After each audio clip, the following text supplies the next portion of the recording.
sujud di altarnya. Ku bawa hidupku, ku terima anugerahnya. Dia ampuniku dan bebaskanku. Dia ubah hidupku, barui hatiku. Sesuatu terjadi saat datang di altarnya.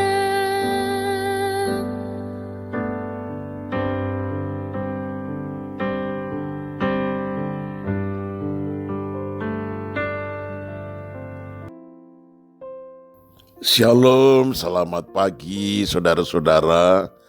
Senang sekali bisa berjumpa kembali pada hari ini, pada akhir pekan. Itu sebabnya saya menyampaikan salam bahagia dari kota Manado, Sulawesi Utara. Saya masih dalam pelayanan di kota ini. Mohon didoakan. Mari kita sambut renungan di pagi hari ini dengan doa terlebih dulu. Segala pujian dan ucapan syukur kami naikkan kepadamu ya Bapa dalam nama Tuhan Yesus untuk pagi yang cerah. Itu sebabnya kami mau mendengar lebih dulu firman-Mu disampaikan kepada kami supaya hidup kami ini adalah kehidupan yang memperkenankan akan Engkau. Terpujilah nama-Mu dalam nama Tuhan Yesus. Haleluya. Amin. Tema renungan pagi ini yaitu mempertahankan identitas. Terambil dari Mazmur 101 ayat 2. Aku hendak memperhatikan hidup yang tidak bercela. Bilakah engkau datang kepadaku? Aku hendak hidup dalam ketulusan di dalam rumahku.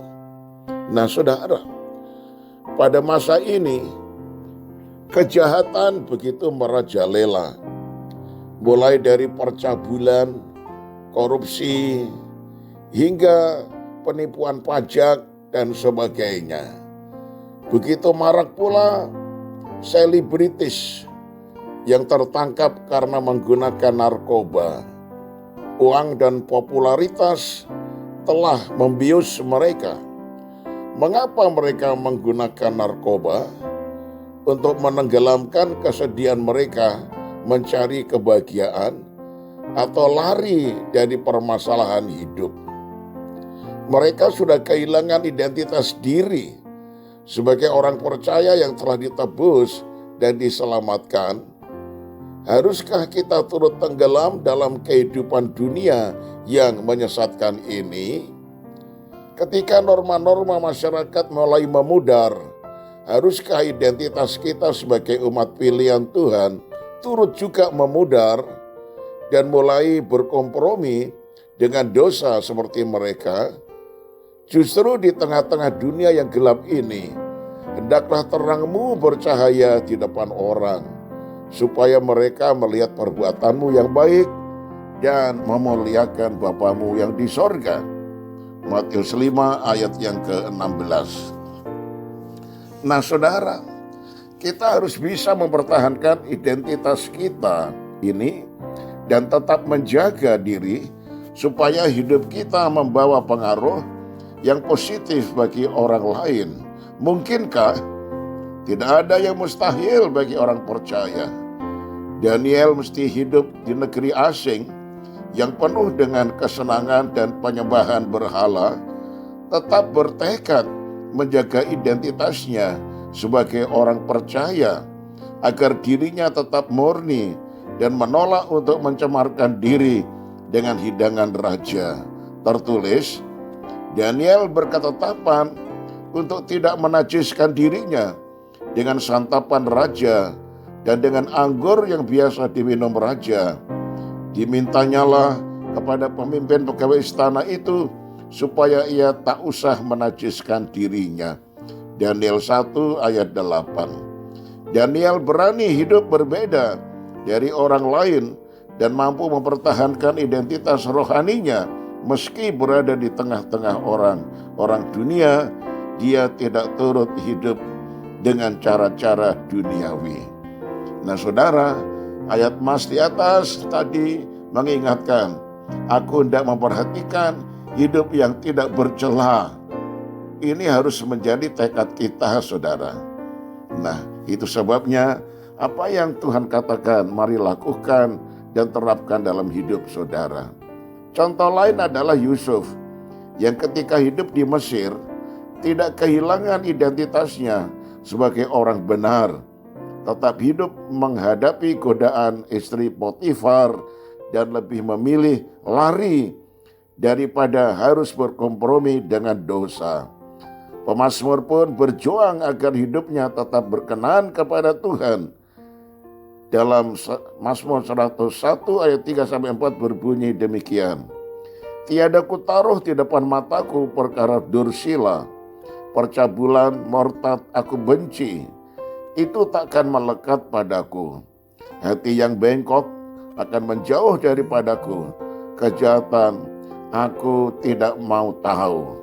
Nah saudara, ingatlah identitas saudara sebagai anak Tuhan yang sudah mendapatkan pembaharuan dari Roh Kudus, di mana kita sudah meninggalkan cara hidup yang lama dan cara hidup yang baru ini harus kita pertahankan hidup di dalam kekudusan.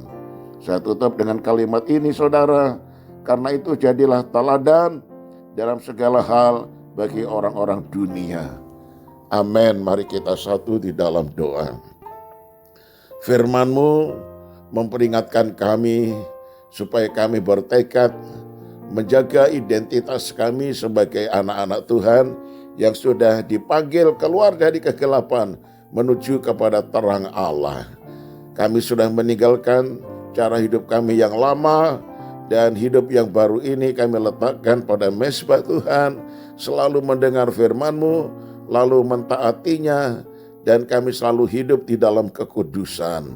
Itu sebabnya ya Tuhan, berikan kami tekad seperti Daniel, seperti Yusuf yang tidak mencemarkan dirinya di dalam kehidupan orang-orang yang masih menyembah berhala dan tidak takut kepada Tuhan. Biarlah kami betul-betul menjadi terang di tengah-tengah kegelapan dunia ini. Lewat hidup kami, nama Tuhan dipermuliakan dan kami menjadi berkat bagi orang lain. Terima kasih banyak Bapa. Kami serahkan hidup sepanjang hari ini. Apa yang kami kerjakan, kiranya Tuhan akan membuka jalan, menyertai dan memberkati kami. Anak-anak semuanya Tuhan jaga lindungi dan pelihara pada masa liburan ini, supaya Tuhan jaga lindungi dan pimpin mereka untuk tetap berdoa, selalu menyerahkan hidup yang digembalakan oleh Tuhan, dan ajar mereka menurut dan taat kepada Tuhan. Terima kasih banyak Bapa. Kami serahkan sekali lagi yang sakit Tuhan jamah, Tuhan pulihkan dan Tuhan sembuhkan. Di dalam nama Tuhan Yesus kami sudah berdoa. Haleluya. Amin. Nah saudaraku, Tuhan Yesus memberkati. Saya bertemu hari Senin yang akan datang. Shalom.